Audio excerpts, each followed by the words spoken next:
High, আমি জাহিদুল ইসলাম তুষার। আজ আমরা জানব কিভাবে মাইক্রোসফট ওয়ার্ডে ওয়াটারমার্ক দেওয়া হয়। ওয়াটারমার্ক আসলে কি?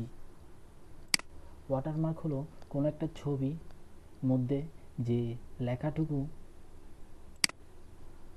হালকা করে দেওয়া হয়। এটা কিন্তু কোনো লেখা ছবির উপর দেওয়া হয় না, এটা ছবির মধ্যে দেওয়া হয় ওয়াটারমার্ক হিসেবে। ওয়াটারমার্কটা মূলত অপাসিটিটা কম থাকে। অপাসিটি বলতে গাঢ়তা কম থাকে এই লেখাগুলোর ক্ষেত্রে। এই লেখাগুলো আমরা যদি ফটোশপ দিয়ে লিখি কিন্তু এই লেখাটার গাঢ়তা ঠিকই যাবে, কিন্তু যখন আমরা ওয়াটারমার্ক ইউজ করব তখন এই লেখাটা এই ধরনের হালকা থাকবে। তাহলে চলেন দেখা যাক কীভাবে আমরা ওয়াটারমার্কটা করতে পারব। প্রথমে আমি একটা ছবি নিলাম, যে ছবিটা হতে পারে এই ছবিটা ইনসার্ট করলাম। এখন আমি চাচ্ছি এখানে ওয়াটারমার্ক করব, তাহলে আমার যেতে হবে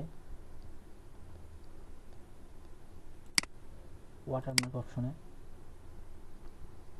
এখন এখানে আমাকে কয়েকটা ওয়াটারমার্ক অটোমেটিক শো করলো, যেগুলো এইগুলো অটোমেটিক ওয়াটারমার্ক আছে। এখন আমি দিব কাস্টম ওয়াটারমার্ক, কারণ আমি চাচ্ছি নতুন করে ওয়াটারমার্ক ক্রিয়েট করব।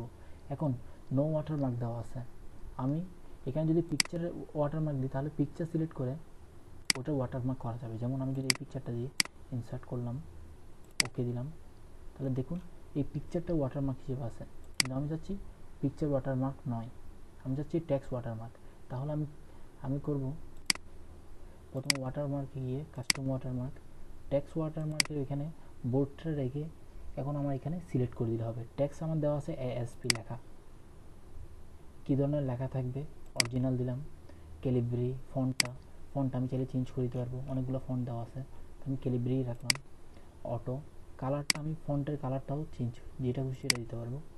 ডায়াগোনাল হবে নাকি হরাইজন্টাল হবে, সোজাসুজি হবে নাকি লম্বালম্বি হবে, ওকে আমি এটাই দিলাম। তাহলে আমি ওকে দিলাম। ওকে দিলে দেখেন এখানে একটা অরিজিনাল, যে আমি অরিজিনাল লেখাটা লিখলাম ওইটাই ওয়াটারমার্ক হলো। আমি চাইলে এখানে আলাদা অন্য কোনো কিছু দেওয়া যাবে ওয়াটারমার্কে, যেটা অরিজিনাল লেখা ছিল আমি চাইলে অরিজিনাল কথাটা কেটে অ্যারো চিহ্ন তো অন্য অপশন না দিয়ে আমি এখানে চাইলে আমার নাম TUSHER তুষার দিয়েও যদি ওকে দিই তাহলে দেখেন নামটা তুষার হয়ে গেল। ধন্যবাদ ভিডিওটা দেখার জন্য। এটাই মূলত